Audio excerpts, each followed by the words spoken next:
আল্লাহ আমার রব, এই রবি আমার সব। দামে দামে তুন মনে তারি অনুভব। তোমার দুনিয়াতে আমি যেদিকে তাকাই, অথই নিয়ামতে ডুবে আছি সবাই। পাক পাখালির গানে শুনি তসবি কলরব, তসবি কলরব। আল্লাহ আমার রব, এই রবি আমার সব। আসসালামু আলাইকুম প্রিয় দর্শক, আপনারা যারা দেশে আছেন প্রবাসে, সবাইকে অনেক অনেক প্রীতি ও শুভেচ্ছা।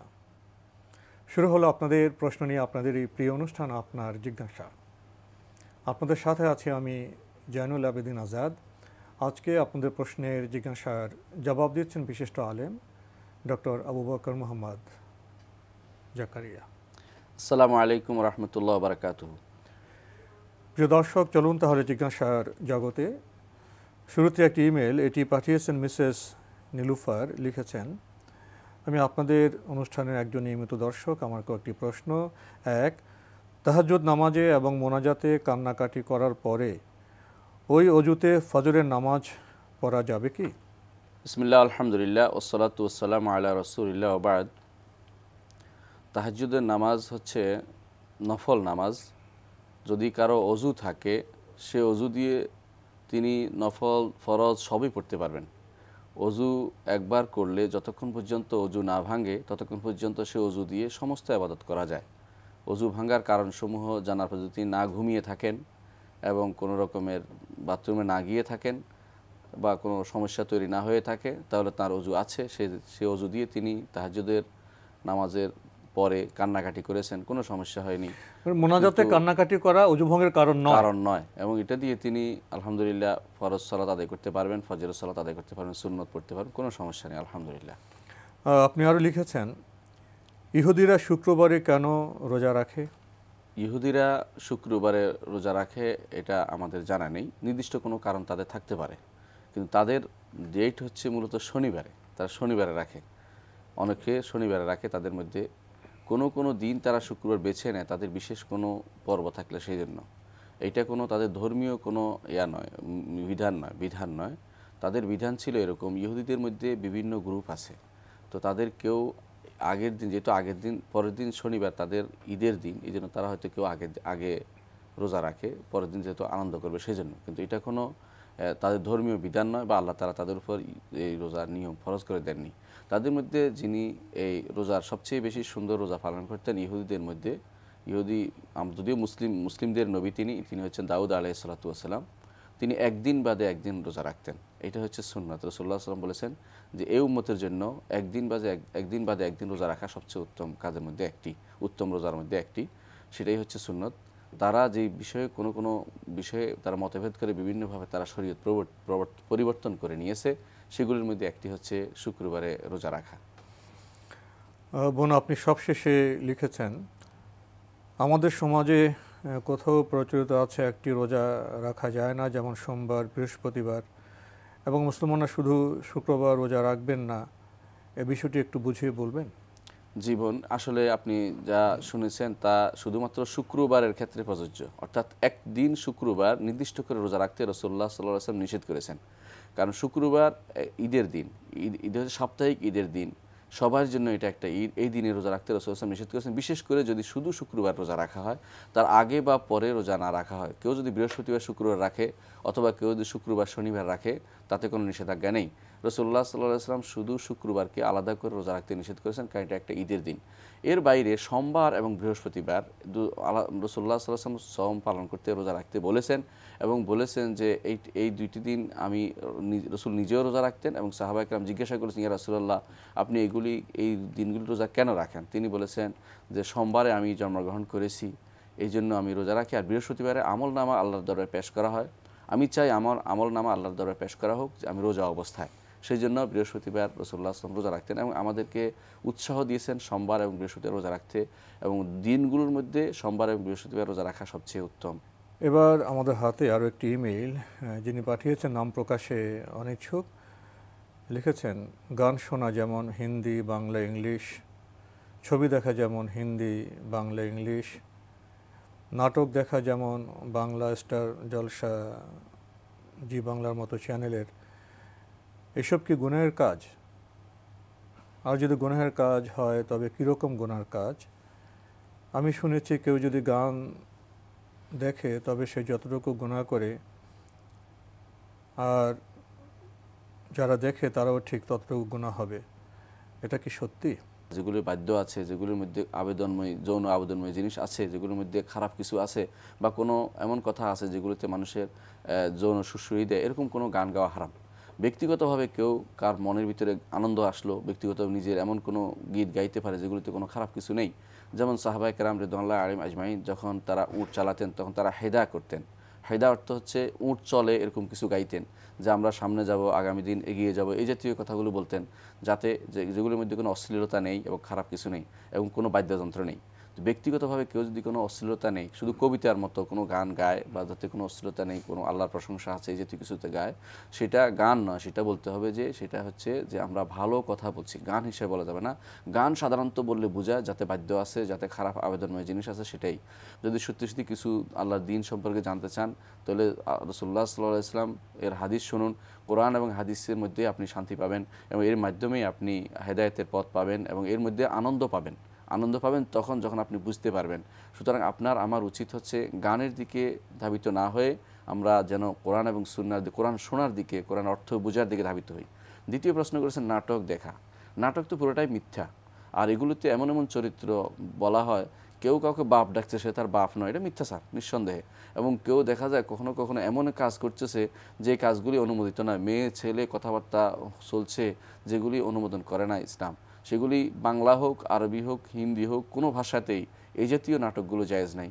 শিক্ষণীয় কোনো কিছু থাকতে পারে যেগুলিতে, যেমন নামাজ কীভাবে আদায় করবে, রাসূলুল্লাহ সাল্লাল্লাহু আলাইহি ওয়াসাল্লামটা উঠে দেখিয়েছেন। একবার তিনি উঠেছেন, মিম্বারে উঠেছেন, মিম্বার সালাত কীভাবে আদায় করবে ছাত্রদের দেখিয়েছেন, বা তার সাহাবায়ে কেরামকে দেখিয়েছেন। সেভাবে শিক্ষণীয় কোনো কিছু থাকলে তা এক ছোট নাটক নয়, দেখিয়ে দিতে হবে যে এইভাবে সালাত আদায় করতে হবে, নাটক আকারে নয়।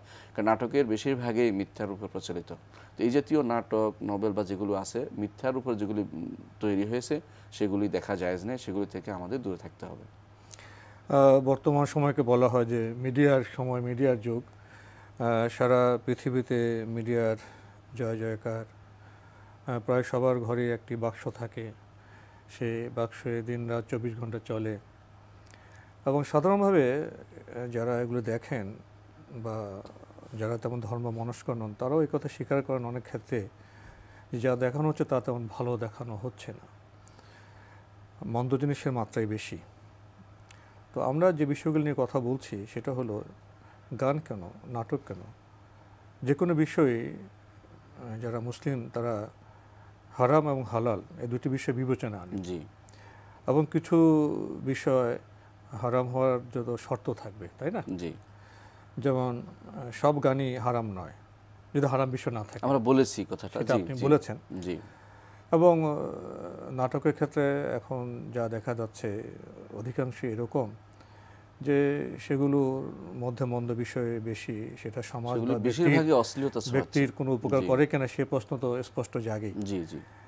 আবার নাটক যদি আপনার জাতীয় জাগরণের বিষয় হয়, নাটক যদি উৎপাদনের বিষয় হয়, উদ্দীপনার বিষয় হয়, এসব ক্ষেত্রে যারা ইসলামিক স্কলার তারাও হালাল হারামের নিরিখে সীমিত পর্যায়ে শর্ত যুক্ত করে, জি জি, শর্ত যুক্ত করে করেছেন। আমরা এটাও বলেছি যে শুধু শর্ত হতে পারে, হ্যাঁ, মানে শর্ত যুক্ত করে ইসলামের যে কোনো বিষয়ে, জি, নামাজ বলি, রোজা বলি, গান বলি, নাটক বলি, এবং খাবার বলি, পোশাক আশাক বলি, সবকিছুতেই আমাদের কিছু লিমিটেশন আছে। জি, সেখানে শর্তযুক্তভাবে এগুলো অনুমোদন হতে পারে এবং এটা হতেও পারে, কিন্তু সবচেয়ে বড় জিনিস হচ্ছে একটা শরীয়তের বাইন্ডিং এর মধ্যে আমাদের থাকতে হবে। এবং কিছু মুবাহ বিষয় আছে, জি, মুবাহ বিষয়, জায়েজ বিষয় আছে। তো এসব মিলে বর্তমান সময়ে আমরা গান বা নাটকের যে সমস্ত চিত্র দেখছি, এটা যারা সেকুলার তারাও বলছেন যে এটা আমাদের সমাজ এবং পরিবার কি উপকার করছে।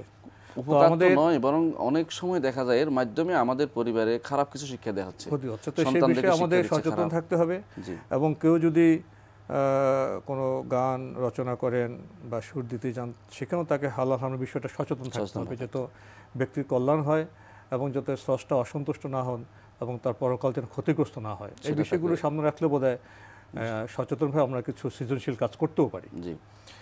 আমরা খুব গুরুত্বপূর্ণ বিষয়ে কথা শুনলাম প্রিয় দর্শক। এবার আমাদের হাতে একটি চিঠি, দীর্ঘ চিঠি, অনেকগুলো প্রশ্ন পাঠিয়েছেন সাজেদা খাতুন পলাশপাড়া চুয়াডাঙ্গা থেকে। আপনি লিখেছেন, আমি সন্তান সম্ভবা, সামনে রমজান আসছে, আমি কি রোজা রাখবো নাকি ফিদিয়া দিলেই হবে? আর যদি ফিদিয়া না দিই তাহলে পরবর্তী রমজান আসার আগেই এই কাজা রোজা রেখে দিতে হবে, নাকি এখন ফিদিয়া দেব এবং এই রোজা আবার সুস্থ হলে আদায় করে নিতে হবে? আপনি যেহেতু সন্তান সম্ভবা, আপনার জন্য শরীয়তে ছাড় আছে। আপনি ইচ্ছা করলে যদি শরীর ক্ষতি না হয় তো রোজা রাখতে পারবেন, কোনো সমস্যা নেই। কিন্তু যদি আপনার অসুবিধা হয়, সন্তানের অসুবিধা হয়, তাহলে আপনার দায়িত্ব কিন্তু সন্তানের মঙ্গল দিকটা আপনি খেয়াল রাখা আপনার উপর দায়িত্ব, কর্তব্য। সেই জন্য আপনার জন্য শরীয়ত অনুমোদন করেছে রোজা ভাঙার। কিন্তু রোজা ভাঙার অনুমোদন অর্থ এই নয় যে আপনি এটা পূরণ করতে হবে না, আপনাকে এটা পূরণ করতে হবে এবং ফিদিয়াও দিতে হবে বলে কেউ কেউ বলেছেন। অনেক আলেম বলেছেন যে ফিদিয়াও দিতে হবে, পর পূরণও করতে হবে। কিন্তু বিশুদ্ধ মত হচ্ছে ফিদিয়া দিতে হবে না, আপনাকে এটা পরবর্তীতে আগামী রমজানের আগেই আপনি সেটা কাজা করতে হবে। এটা হচ্ছে বিশুদ্ধ মত। বোন সাজেদা খাতুন, আপনার চিঠি পড়ছিলাম। আপনি আরও লিখেছেন, রোজার ফিদিয়া মানে একজন মিসকিনকে কয় বেলার খাবার দেব? খাবারের পরিবর্তে কি টাকাও দেওয়া যায়? বোন, রোজার ফিদিয়া মানে হচ্ছে একজন মিসকিনকে একবেলা খাওয়াবেন, একটি রোজার বদলে একবেলা খাওয়াবেন। এবং আল্লাহ তাআলা কোরআনে কারীমে তাআমের কথা বলেছে, খাবারের কথা বলেছে। আপনি খাওয়াই দেন অথবা খাবার দিয়ে দেন, দুইটা জায়েজ আছে। কিন্তু এর বিনিময়ে টাকা দেওয়ার কথাটা আসলে কোরআনেও আসেনি, হাদিসেও আসেনি। কোনো কোনো ইমাম জায়েজ বললেও মৌলিকভাবে আমরা যদি কোনো শরীয়তের দৃষ্টিভঙ্গি এবং শব্দ দেখি, আমরা দেখতে পাই সেখানে তাআম এবং তাআমের কথা বলা হয়েছে, তা খাবার দেওয়ার কথা বলা হয়েছে। সেজন্য রসুলের যুগেও টাকা ছিল, কিন্তু আল্লাহ তাআলা কোরআনে কারীমে টাকার কথা বলেননি এবং টাকা দিয়েছেন। রসুলের যুগে এমনও জিনিস পাওয়া যায় না। সেজন্য ফিদিয়া হচ্ছে মূলত খাওয়ানো অথবা খাবার দিয়ে দেয়া, যে খাবারটা তার জন্য যথেষ্ট হবে একবেলার জন্য। এবং সেটা আলেমরা বলেছেন যে 2 কেজি 40 গ্রামের অর্ধেক দিলেও তার হয়ে যাবে, 1 কেজি 20 গ্রাম দিলেও হয়ে যাবে। এতটুকু খাবার তাকে দিতে হবে। সাথে তাকে দিবেন, খাবারের সাথে তার তরকারিও দিতে হবে। অর্থাৎ যেটা তার খাবার, শুধু যেমন আমাদের এখন খাবার খেয়ে থাকি, সাধারণ যেভাবে খাবার খেয়ে থাকি, তরকারি, মধ্যম মানের, আপনার অবস্থা অনুসারে আপনি দিবেন। আপনি যে মানের খান এই মানের খাবার খাওয়াবেন, নিম্ন মানেরও না আবার উচ্চ মানেরও নয়। প্রত্যেকে তার মতো অবস্থান অনুসারে তার খাবার দিবেন। এটাই হচ্ছে শরীয়তের বিধান। আল্লাহ তাআলা দেখেন অন্য জায়গাতে বলেছেন যে আলাল মুসি কাদারহু আলাল মুকতির কাদারহু, ঠিক একই রকম হুকুম যে প্রত্যেক যে ক্ষমতা, যার সামর্থ্য বেশি সে বেশি দিবে, যার সামর্থ্য কম সে তার মতো করে, যেভাবে খান সেই মানের খাবার দিবেন। জি, এ প্রসঙ্গে একটি বিষয়ে চলে আসে, অনেকে চান যে উনি শহরে আছেন, গ্রামে ফিদিয়াটা দেবেন, গরিব আত্মীয় স্বজন আছে বা প্রতিবেশী আছে, তো সেক্ষেত্রে তো উনি খাবার রান্না করে খাওয়াতে পারবেন না। সেক্ষেত্রে কি উনি তার আত্মীয় স্বজনের মাধ্যমে টাকা দিয়ে যদি বলেন যে আপনি টাকা দিয়ে খাবার ব্যবস্থা করবেন বা খাবেন, এরকম কি চলে? আসলে টাকা দিলে তারা আর খাবারটা না খেয়ে অন্য কাজে লাগাতে পারে। শরীয়ত চেয়েছে সরাসরি খাবারের মধ্যে চলে যাক। এই জন্য তার জন্য উত্তম হবে তিনি খাবার কিনে কারোর মাধ্যমে উকিল করে দেন, যে খাবার কিনে যেন দেওয়া হয় তাকে, তার বাসায় পৌঁছে কারোর মাধ্যমে উকিল করতে পারেন, জায়েজ আছে সেটা। নিজেই দিতে হবে জরুরি নয়, আপনি আপনার আত্মীয় স্বজনকে দিবেন যে টাকাটা দিলাম, তুমি কাউকে গরিবকে খাবার কিনে দাও তার বাসায়, এটাও জায়েজ আছে, কোনো সমস্যা নেই। কিন্তু শুধু টাকা দিলে মানুষটাকে অন্যায় কাজে ব্যবহার করতে পারে, তার ফিদিয়াটা কমপ্লিট হবে না, লক্ষ্যচ্যুত হতে পারে। আরও লিখেছেন, রোজা অবস্থায় কি টুথপেস্ট ব্যবহার করা যাবে? দেখুন, টুথপেস্ট হচ্ছে মুখের দুর্গন্ধ দূরকারী জিনিস, এটা ব্যবহার করা হয় এবং মুখে যে সমস্ত ব্যাকটেরিয়া থাকতে পারে সেগুলো দূর করা হয়। যদি এরকম কোনো সম্ভাবনা থাকে যে আপনার ভিতরে যায়, অনেকেই বেশি বেশি থুতু ফেলার অভ্যাস বা তাদের অভ্যাস আছে এরকম, ভিতরে চলে যাওয়ার সম্ভাবনা আছে, তাহলে আপনাকে টুথপেস্ট ব্যবহার থেকে দূরে থাকতে হবে, টুথপেস্ট ব্যবহার করতে পারবেন না।